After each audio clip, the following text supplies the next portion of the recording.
think overall the European economy has held up pretty well so far, and the German economy in particular, which Deutsche Bank is of course more exposed to than any other market in Europe. So that's kind of encouraging. So credit losses remain low. They're inching up a bit. So the banks are pushing slightly higher reserves away in anticipation of a recession and saying we expect something bad to happen in the future, or at least the quality of credit to deteriorate a bit in the coming year or so. I think on the very positive side, though, in that business, we've seen basically the spreads on the yield curve increase, and that's going to be very, very good for the net interest margin for these large European banks. So currently they've got a net interest margin about 1.9, 1.8%.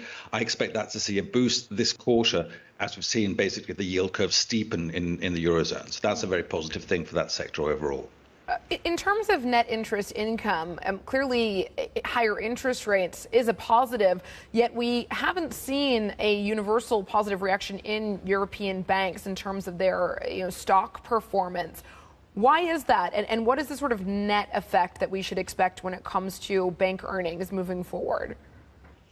Well, I think in terms of stock prices, the bank stock prices, but stock prices overall, there's anticipation that the ECB is going to raise. I mean, they've said it basically, they're going to raise interest rates, and that's going to be very bad for equities markets and bond markets overall. So I think that's really what's driving stock prices down across the board, across all sectors, including the banking sector. I think the turnaround that we're going to see, though, in net interest margin is going to be potentially a short-lived thing. Basically, as the ECB now starts to increase interest rates, they're going to be increasing interest rates at the short end of the yield curve. And as that yield curve then flattens, then net interest margins are going to decline. So that might be a short-term effect, and that's what's weighing on market sentiment in terms of the banks overall. But this is not going to be for the next 5 years the case. It's going to be a few months where we see the steepening yield curve, and then it flattens, and then net interest margin gets hit again. We heard from Lagarde yesterday.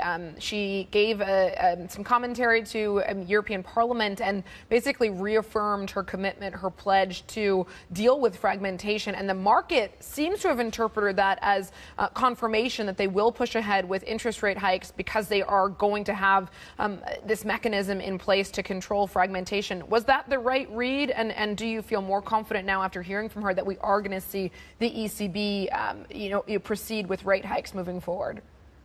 Well, I think she said that fairly clearly. I'm afraid frequently when you listen to Christine Lagarde speak, it's a bit difficult to make out what she's saying. She seems to hedge her bets and sort of speak in a very subjunctive way, and it's very hard to figure out what she's actually saying about the future. But on this point, at least, she's been very, very clear that come July, the ECB is going to start to increase interest rates.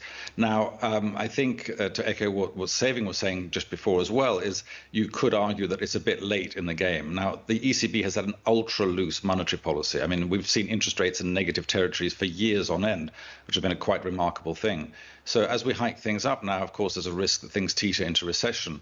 But I think it's the right thing to do. She needs to get inflation under control before it gets away from her. And I think she's a bit slow and behind the curve at this stage in terms of fighting inflation.